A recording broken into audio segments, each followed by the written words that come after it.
پێکەوە ژیان و یەکتر قوبوڵکردنی ئاین و پێکهاتە جیازەکان دەبێتە گفتوگۆی ئامادەبوانی ئەم هۆڵە لە شاری سلێمانی.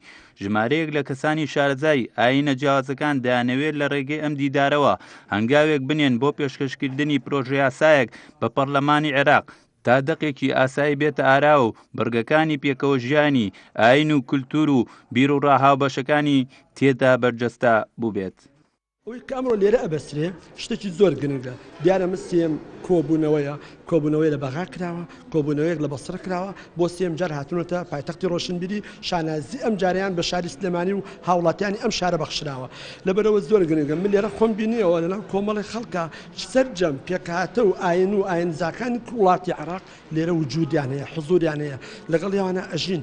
ینی ئێمە لەم ژوورە داخراوەیە پێکەوە براین، ئەی لە دەرەوە بۆچی پێکەوە ناژین؟ پێکەوە ژیان یەکێکە لە مەبەستە سەرەکیەکانی دابەزاندنی هەرچی پەیام و بەرنامەی ئاسمانی هەیە. هەر پێغەمبەرێک هاتووە بانگەشەی پێکەوە ژیانی کردووە.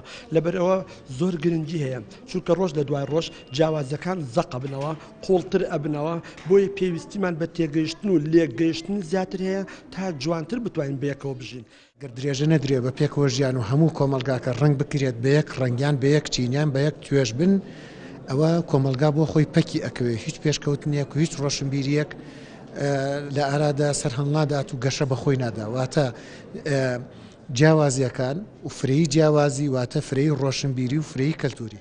ئەگەرچی لە هەرێمی کوردستاندا یەکتر قوبوڵکردن و پێکەوە ژیان لە چوارچێوەی دەقە یاساییەکاندا چەسپێنراوە، بەڵام ئەمە لە عێراقی فیدراڵدا تا ئێستا ڕەنگی نەداوەتەوە.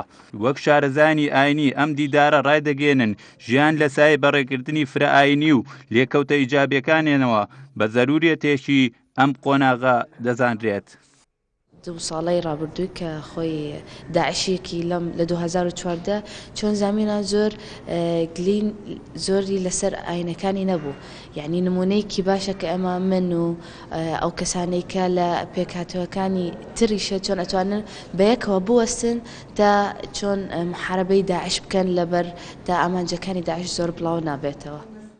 وەک بەشداربوانی ئەم دیدارە باسی لێوە دەکەن، پێداگری دەبن لەسەر یاساکانی بڕگەی ئاینەکان و لە داهاتووشدا تایبەت بۆ ئەم مەبەستە ڕاستپاردە و کۆنووس و بیرە ڕاگەڵاڵەبووەکان دەکرێتە پرۆژە یاسایەک و لە ڕێگەی نوێنەرانی کوردەوە لە بەغداد کاری لەسەر بەدیهێنانی دەکرێت.